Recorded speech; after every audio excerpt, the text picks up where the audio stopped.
एक बहुत ही अजीब सा मतलब एक बहुत ही दिलचस्प विरोधाभास है जिस पर अगर गहराई से गौर किया जाए तो वो थोड़ा डराने वाला भी लगता है। हाँ, विरोधाभास किस तरह का?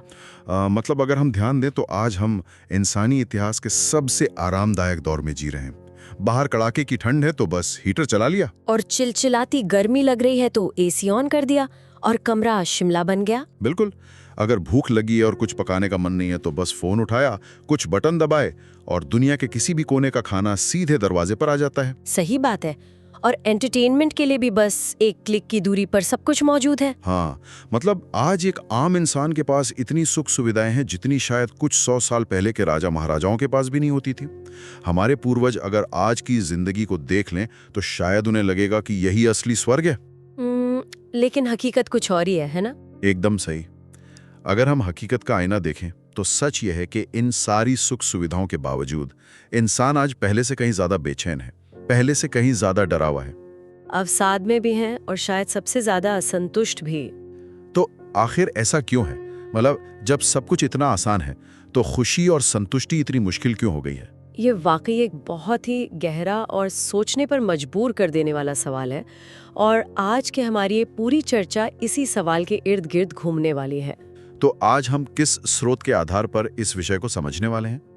आज हम जिस स्रोत का विश्लेषण कर रहे हैं वो नेपोलियन हिल की फिलॉसफी पर आधारित एक बहुत ही विस्तृत वीडियो का ट्रांसक्रिप्ट है। हम इसे एक तरह से इस पूरी फिलॉसफी की समरी या निचोड़ कह सकते हैं। बेहतरीन।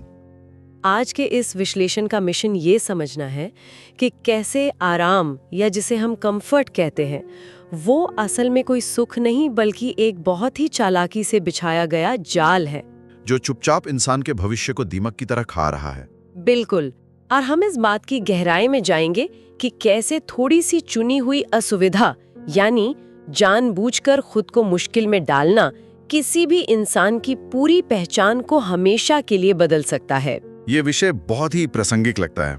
मुझे ना सोच में शुरुआत में एक बात बहुत चौंकाने वाली लगी।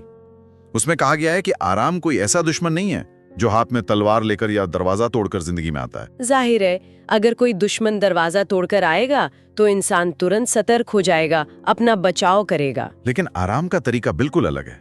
वो बहुत ही मीठी आवाज में फुसफुसाता है। वो एक सुरक्षित घेरे में होने का एहसास कराता है। जैसे दिमाग में वो आवाज आती है ना कि आज छोड़ो, कल कर लेंगे। हाँ, या फिर अभी तो बहुत समय है, थोड़ी देर और सो लेते हैं, सिर्फ 5 मिनट ही तो हैं। और ये बातें सुनने में कितनी भली और मासूम लगती हैं। ऐसा लगता है जैसे इंसान खुद पर कोई मेहरबानी कर रहा है। लेकिन सोर्स के मुताबिक ये असल में एक ऐसा चोर है जो धीरे धीरे इंसान की क्षमता, उसके सपने और उसकी असली पहचान को चुरा रहा है। और ये प्रक्रिया इतनी धीमी होती है कि इसका पता ही नहीं चलता। और इस धीमी चोरी को समझने के लिए यहाँ पर जो सबसे महत्वपूर्ण सिद्धांत काम करता है उसे डिलेड कॉन्सिक्वेंस, यानी देरी से मिलने वाले परिणाम का नियम कहते हैं। इसे थोड़ा आसान भाषा में समझते हैं। देखिए, सबसे बड़ी समस्या ये है कि जब भी इंसान आराम चुनता है तो उसका नुकसान तुरंत दिखाई नहीं देता। मान लीजिए किसी ने आज तय किया था कि वो जिम जाएगा, लेकिन ऐन मौके पर उसने फैसला टाल दिया और सोफे पर बैठकर टीवी देखने लगा। तो क्या ऐसा करने से आज ही उसका शरीर कमजोर हो जाएगा? नहीं। क्या उसका वजन उसी दिन बढ़ जाएगा? बिल्कुल नहीं। या मान लीजिए कोई मुश्किल प्रोजेक्ट पूरा करना है लेकिन उसे कल पर टाल दिया, क्या आज ही करियर खत्म हो जाएगा? नहीं, आज तो कुछ नहीं बिगड़ेगा। बस यही बात है, आराम की कीमत आज इसी वक्त नहीं चुकानी पड़ती। और यही एक अकेली चीज इसे इतना खतरनाक बनाती है। बिल आज नहीं आता, लेकिन जब कुछ सालों बाद भविष्य में आता है तो वो भारी भरकम ब्याज के साथ आता है, जिसे चुका पाना अक्सर नामुमकिन हो जाता है। मुझे याद है इस डिलेड कॉन्सिक्वेंस को समझाने के लिए सोर्स में एक बहुत ही दिलचस्प कहानी का जिक्र किया गया था। उसमें 2 25 साल के युवाओं का उदाहरण था। मैं चाहूंगा कि इस कहानी के जरिए हम इस कॉन्सेप्ट को थोड़ा और खोलें। वो उदाहरण तो इस पूरी फिलॉसफी का दिल है। कल्पना कीजिए कि 2 युवा हैं, दोनों की उम्र 25 साल है। दोनों के पास बिल्कुल एक जैसी बुद्धि है, एक जैसे अवसर है और एक जैसी क्षमताएं हैं। यानी शुरुआत दोनों की एक ही लाइन से हो रही है। हाँ, अब इनमें से पहला व्यक्ति रोजमर्रा की जिंदगी के बहुत ही छोटे छोटे फैसलों में आराम चुनता है। वो सुबह अलार्म बजने पर उसे स्नूज कर देता है और देर तक सोता है। खाने में स्वाद को तरजीह देता है और जंक फूड खाता है। ऑफिस से आने के बाद थक जाकर इसलिए घंटों टीवी देखता है या सोशल मीडिया स्क्रॉल करता है। बिल्कुल। अगर किसी रिश्ते में कोई कड़वाहट है या कोई जरूरी बात करनी है तो वो उस पर बात करने से बचता है, क्योंकि मुश्किल बातचीत करना उसे अजीब लगता है। उसे अपनी नौकरी शायद पसंद नहीं है, लेकिन नई नौकरी खोजने में रिस्क है, इंटरव्यू देने में डर लगता है, इसलिए उसी नौकरी में टिका रहता है। वो इंसान सपने तो बहुत बड़े बड़े देखता है, लेकिन उन तक पहुंचने के लिए जो रोज की मेहनत चाहिए वो नहीं करता। तो ये इंसान बुनियादी तौर पर बस बहाव के साथ बह रहा है। उसे लग रहा है कि वो बहुत आराम से है, उसे कोई कष्ट नहीं है। लेकिन जो दूसरा 25 साल का युवा है, उसकी कहानी क्या है? दूसरा व्यक्ति एक बिल्कुल अलग रास्ता चुनता है, जानबूझकर असुविधा का रास्ता।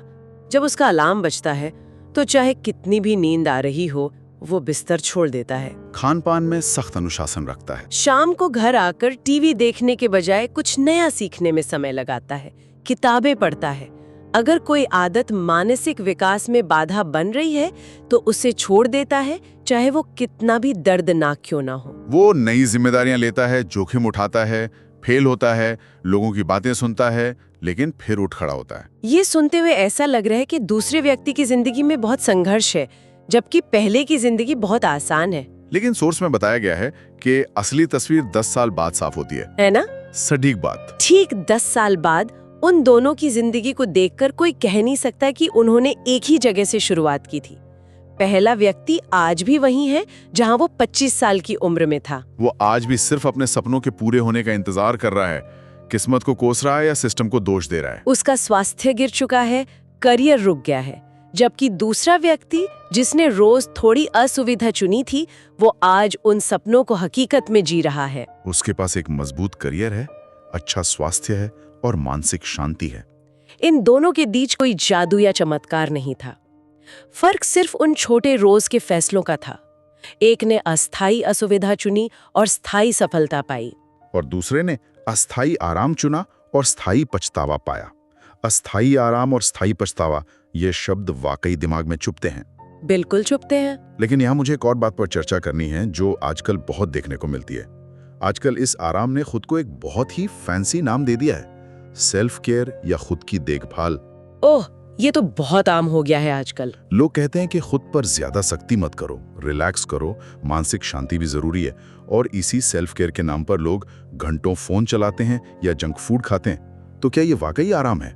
ये एक बहुत ही अहम बिंदु है जिस पर सोर्स ने गहरी चोट की है। सेल्फ केयर का जो रूप आज हम अक्सर देखते हैं, वो असल में खुद की देखभाल नहीं, बल्कि खुद से भागना है। मतलब एस्केपिज्म है? हाँ, आराम करना या अच्छी नींद लेना शरीर की जरूरत है, लेकिन जब जिम्मेदारियों से बचने के लिए मनोरंजन का सहारा लिया जाए तो वो एस्केपिज्म बन जाता है। और इससे सबसे बड़ा नुकसान समय का नहीं, आत्मसम्मान यानी सेल्फ रिस्पेक्ट का होता है। आत्मसम्मान? लेकिन आमतौर पर लोग मानते हैं कि आत्मसम्मान तो इस बात से जुड़ा है कि दूसरे लोग हमारे साथ कैसा व्यवहार करते हैं। आराम करने से आत्मसम्मान कैसे कम हो सकता है? यही तो गलतफहमी है जो दूर करनी जरूरी है। आत्मसम्मान दूसरों के नजरिए से नहीं आता। आत्मसम्मान की सबसे बुनियादी परिभाषा ये है कि जब कोई इंसान खुद से किए गए वादे निभाता है, तब उसका आत्मसम्मान बढ़ता है। मान लीजिए किसी ने रात को खुद से वादा किया कि कल सुबह 6 बजे उठकर पढ़ाई करनी है, और सुबह अलार्म बजने पर उसने स्नूज बटन दबा दिया, तो वो सिर्फ समय नहीं खो रहा है, वो खुद की नजरों में अपनी कीमत गिरा रहा है, वो खुद पर से भरोसा खो रहा है, क्योंकि अंदर ही अंदर उसे पता है कि उसने खुद से झूठ बोला है। यानी हर बार जब हम कोई लक्ष्य बनाते हैं और खुद ही उसे तोड़ देते हैं, तो हम खुद को ये मैसेज दे रहे होते हैं कि हमारी अपनी ही बातों की कोई अहमियत नहीं है। एकदम सही। और यहीं पर अवचेतन मन यानी सबकॉन्शियस माइंड का रोल आ जाता है। इंसान का अवचेतन मन एक छिपे हुए सीसीटीवी कैमरे की तरह काम करता है, जो हमेशा सब कुछ रिकॉर्ड कर रहा है। हाँ, लेकिन ये हमारे शब्दों या दावों को नहीं सुनता, ये सिर्फ हमारे कर्मों को रिकॉर्ड करता है।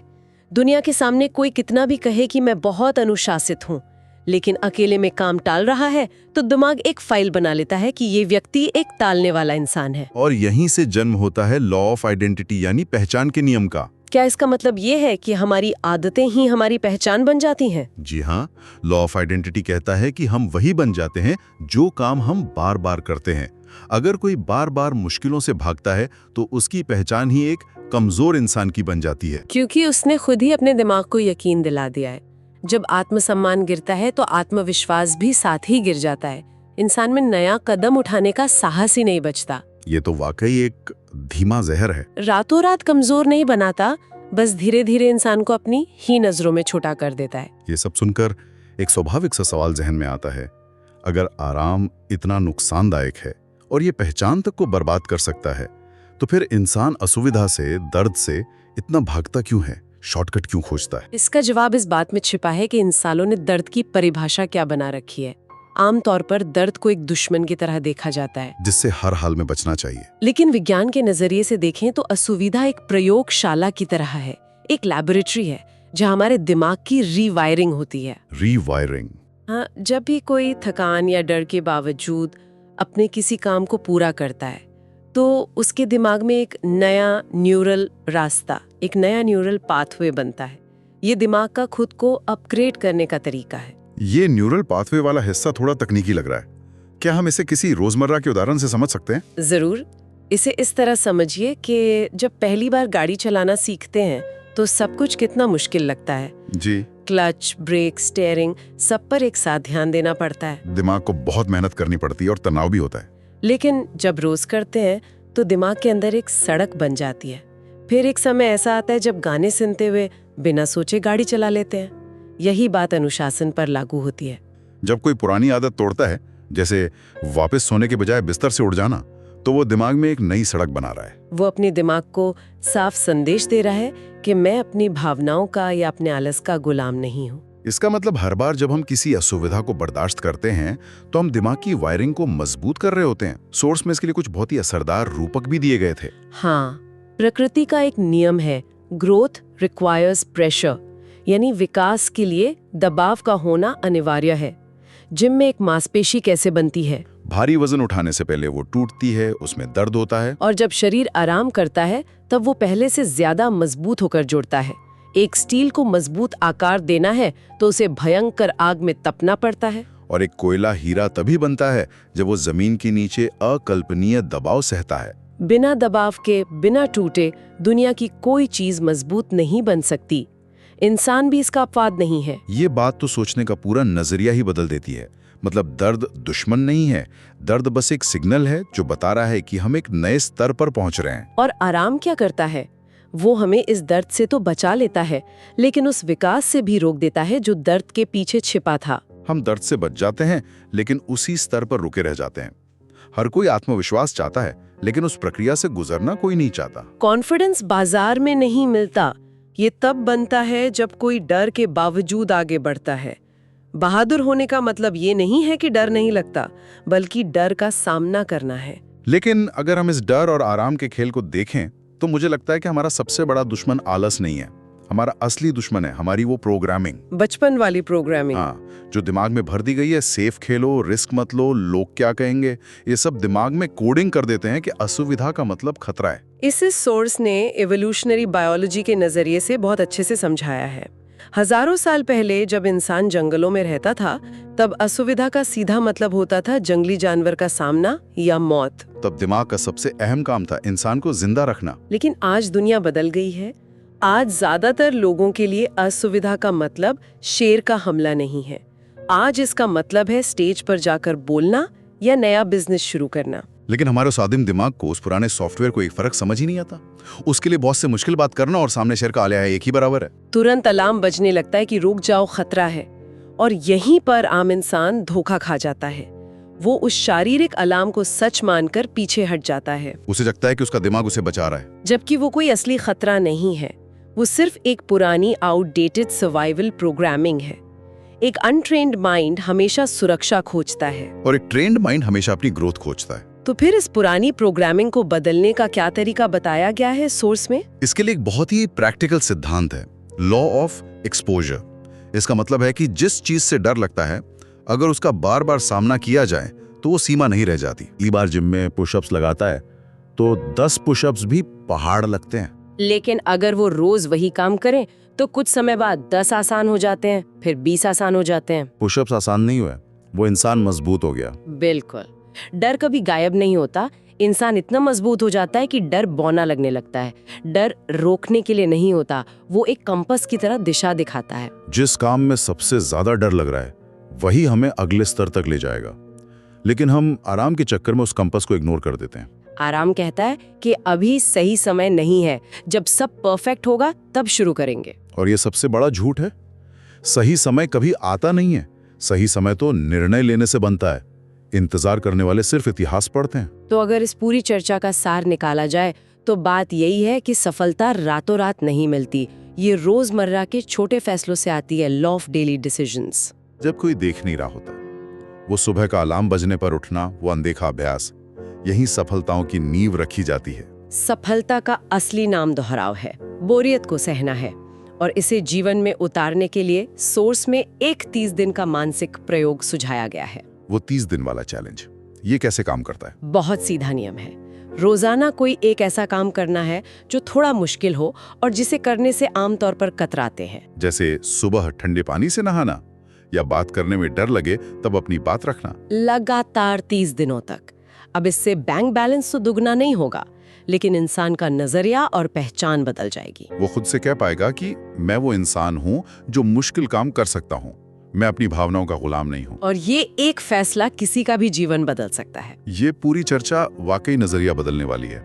लेकिन इस सोर्स सामग्री को समझने के बाद मेरे दिमाग में एक और विचार आ रहा है, एक ऐसा सवाल जिसे मैं यहाँ सबके सोचने के लिए छोड़ना चाहूंगा। बताइए, क्या सवाल है? अगर हम गहराई से सोचे तो हमारा दिमाग आज भी उसी पुरानी प्रोग्रामिंग पर चलता है जो आराम और सुरक्षा खोजती है। अब आज की इस आधुनिक दुनिया को देखिए, ये जो पूरी कन्वीनियंस इंडस्ट्री खड़ी हुई है, 10 मिनट में सामान डिलीवरी, बिना हिले डुले खाना, अंतहीन एंटरटेनमेंट। हाँ, क्या ये सब जाने अनजाने में हमारे दिमाग की उसी पुरानी कमजोरी का फायदा नहीं उठा रहे? क्या इन सब ने आराम को इतना सुलभ नहीं बना दिया है कि असुविधा चुनना अब पहले से कहीं ज्यादा मुश्किल हो गया है? ये तो सोचने वाली बात है। कहीं ऐसा तो नहीं कि जो सुविधा हमें आज सबसे बड़ी उपलब्धि लग रही है, वही असल में हमारे मानसिक विकास की सबसे बड़ी जेल बन चुकी है? ये वाकई एक बहुत ही शानदार और उत्तेजक विचार है। तकनीक ने जिंदगी आसान तो कर दी है, लेकिन क्या वो इंसान को कमजोर बना रही है? ये सवाल हर किसी को खुद से जरूर पूछना चाहिए। और इसी गहरे सवाल के साथ हम आज की इस चर्चा को यहीं विराम देते हैं। हमें उम्मीद है कि अगली बार जब आराम मीठी आवाज में बुलाएगा तो हम उसकी असलियत को पहचान पाएंगे। भविष्य इंतजार कर रहा है, बस फैसला हमें आज करना है। हमेशा कुछ नया सीखते रहिए और अपने सीमाओं को चुनौती देते रहिए।